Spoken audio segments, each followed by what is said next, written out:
Hola, bienvenidos y bienvenidas a otro video del canal. Ya tenía como 2, 3 semanas que no subía video, pues por la vida, ¿verdad? Así pasa. Pero en el video de hoy, como ya habrán visto en el título, voy a tratar de darle conclusión al análisis y reflexión de la película de Oppenheimer. Y ya he abordado los temas que para mí eran importantes de una manera arbitraria, o sea, desde mi propia perspectiva, ¿no? Habiendo dicho eso, aclarar como en todos los videos que hago que lo que digo es una opinión, es una reflexión, es un análisis propio, es algo muy subjetivo, no lo tomen como algo que debe de ser o como si fuera la única reflexión posible, ¿no? Eh, entonces, para mí, como que el último punto importante a analizar es la cuestión de Oppenheimer y el personaje de Strauss, ¿no? Y la relación que llevan.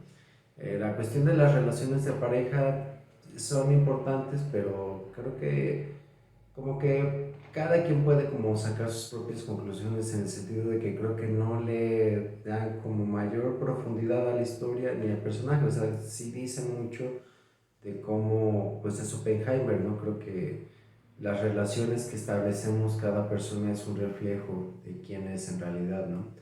Pero en este caso creo que la relación de Strauss es muy interesante porque creo que Nolan plantea como en esta relación la cuestión del némesis, ¿no? Que ya lo he abordado un poco en los videos anteriores sobre esta película.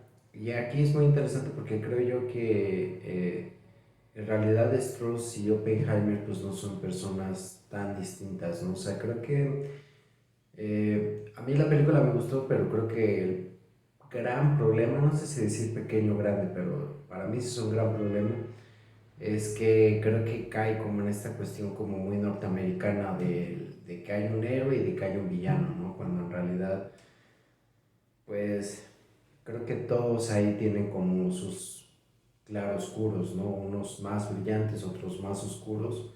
Pero Oppenheimer para mí, por lo menos lo que se propone en la película, creo yo que tratan de hacer como esta cuestión de que Strauss al ser el némesis de Oppenheimer y de hacerle como esta jugarreta política, legal, eh, por venganza, como que pareciera que Oppenheimer como que se redime un poco, ¿no? Y hasta cierto punto pareciera que sí es así porque creo que es la propia esposa de Oppenheimer quien como que le reclama, ¿no? Que como para qué se someta a todo ese circo mediático si solo lo va a hacer como para aliviar su culpa, ¿no? Por todo lo que ha hecho, ¿no?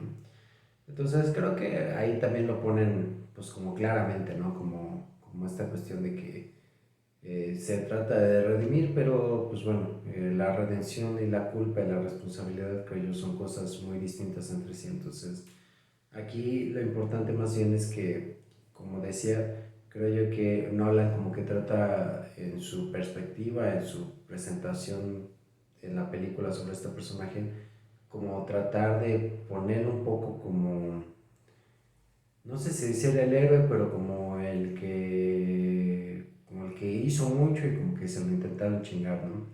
Pero como ya decía en videos anteriores, creo yo que Strauss también, o sea, no es por justificar, porque en realidad no creo que se pueda justificar a nadie en esta película, ¿no? Repito, no se trata de ver como de buenos o malos, sino que todos tienen claros y oscuros. Todos son como una gama de grises muy amplias. Eh, pues creo yo que la respuesta de Strauss, pues hasta cierto punto se puede entender, porque Oppenheimer a ratos es muy déspota con las personas, es burlón, es muy hostil también, tiende a ser menos a muchas personas, ¿no? Y creo yo que precisamente eso es lo que hasta cierto punto pasa en la relación con nuestros.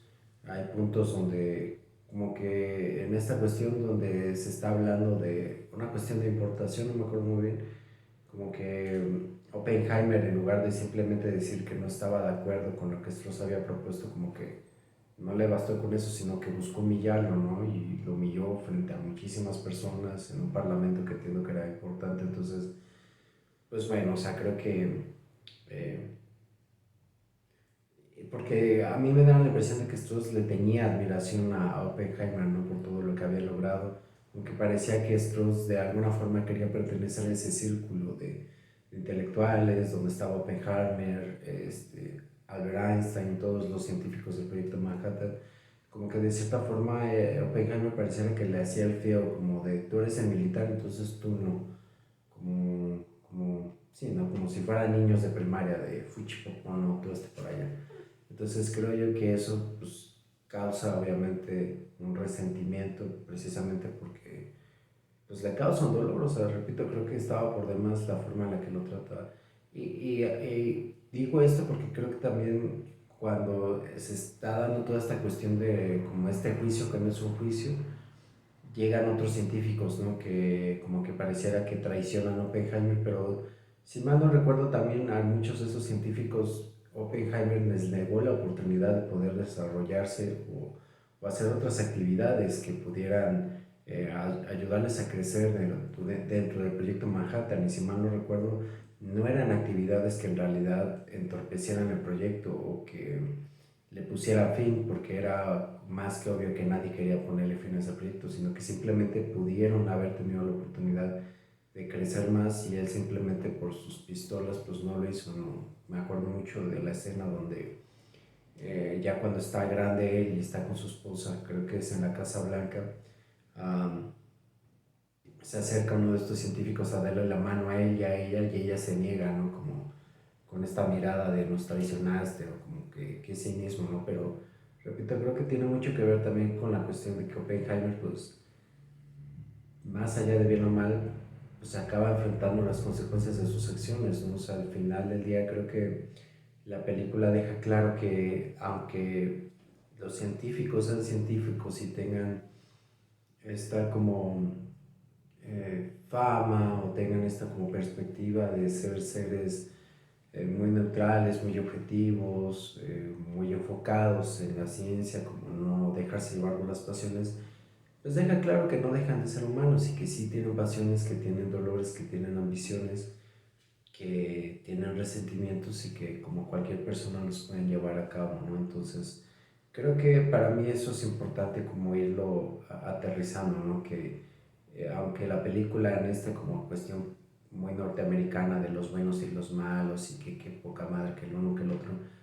pues en realidad muestra cómo los seres humanos tienen muchas perspectivas, ¿no? O sea, si bien Oppenheimer era un hombre brillante que revolucionó el campo pues, de la física cuántica, de la cuestión de la energía nuclear, o sea, de muchas cosas, ¿no? Y todos esos científicos, pues también queda claro que el ser humano es muy destructivo, es resentido, es apasionado, y cuando digo apasionado me quiero referir a las cuestiones del padecer, ¿no? Que las cuestiones del dolor que uno lleva lo mueven a uno, ¿no? De manera consciente o inconsciente a expresar ese dolor, y muchas veces ese dolor se expresa a través de generar más dolor, ¿no?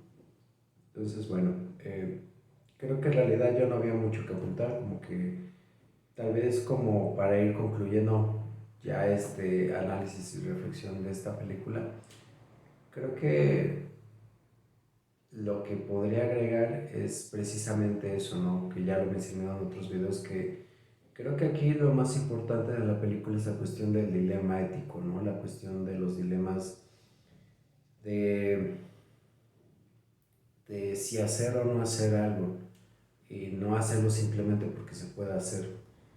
Creo que la película también, el gran problema de la película es que es una visión, como he repetido, muy norteamericana, pero ahora en el sentido de lo que pasó con Hiroshima y Nagasaki, ¿no? Creo que el hecho de que no pasara ninguna imagen de cómo quedaron las ciudades devastadas, de los cuerpos quemados, calcinados, de las personas que murieron después por cáncer, creo que dice mucho de cómo hasta cierto punto como que ya no querían, o sea, creo yo que Nolan sí sabía que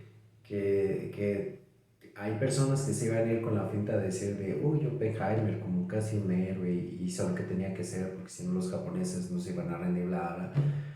Pero también queda como muy puesto ahí también como esta cuestión de, pues qué cabrones, o sea, la verdad es que cabrones porque arrasaron con un país desde lo más profundo. Y si vamos a cuestiones históricas, pues también Japón no tiene como la historia más limpia y pura, ¿no? Es muy sabido pues, de dos hechos que transcurrieron eh, eh, justo en el periodo de la Segunda Guerra Mundial, que es lo que ocurrió en un pueblo de China, no me acuerdo ahorita el nombre, es un nombre complicado, pero es un hecho histórico muy importante porque lo que el ejército japonés hizo en ese pueblo chino fue un sinfín de aberraciones, tal vez comparables con el hecho de aventar una bomba nuclear a una ciudad o un pueblo, porque destrozaron la vida de un montón de personas en China.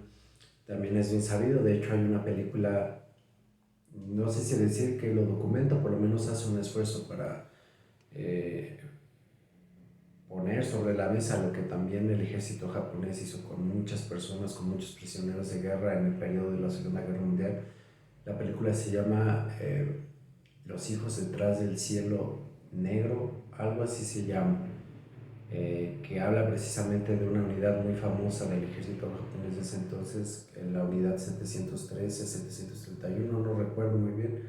Pueden investigarlo, esa película es como muy infame, pero por lo gráfica que era, como entra más o menos como en esta clasificación de películas de culto muy rudas, gráficamente muy duras, como que te dejan una sensación muy perturbadora, son perturbadoras pues al estilo de Saló en los 120 días de Sodoma, creo que no me acuerdo qué director era, pero bueno, si han visto esta película, eh, Saló los 120 días de Sodoma, sí, así se llama la película, es una película italiana. Habla también precisamente de un periodo posguerra. Esa es una adaptación prácticamente de un libro del Marqués de Sade, entonces ya se irán haciendo la idea de qué va, pero lo adaptan a una Italia posguerra. Cuestiones igual muy fuertes, pero bueno, regresando al punto que quería retomar es que Japón también tiene un periodo muy oscuro en la historia, ¿no? Pero a lo que voy con todo esto es que ese para mí es el punto más importante de la película, que hasta cierto punto intenta mostrar estas cuestiones que van desde lo más brillante, desde lo más sublime, desde lo más que muestra cómo el progreso humano puede avanzar a veces a pasos agigantados, ¿no? En especial en las ciencias, en la cuestión del progreso, ¿no?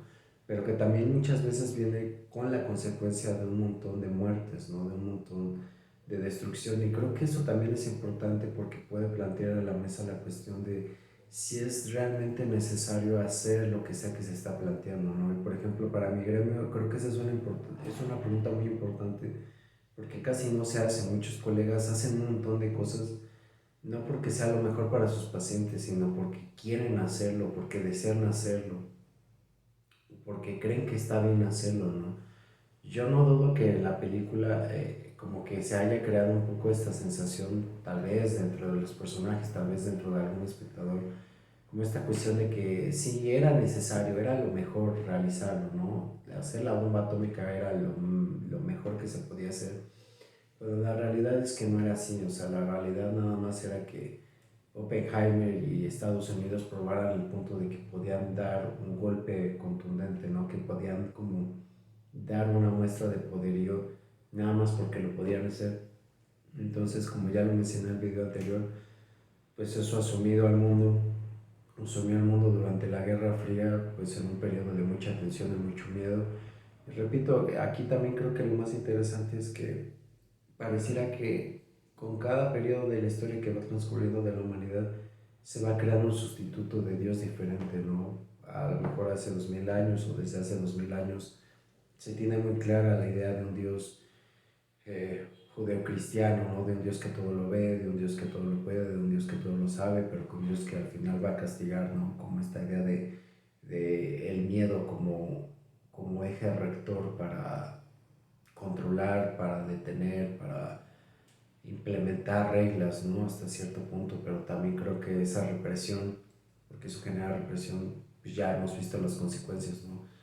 Las personas cometen crímenes muy atroces precisamente por esa represión, ¿no?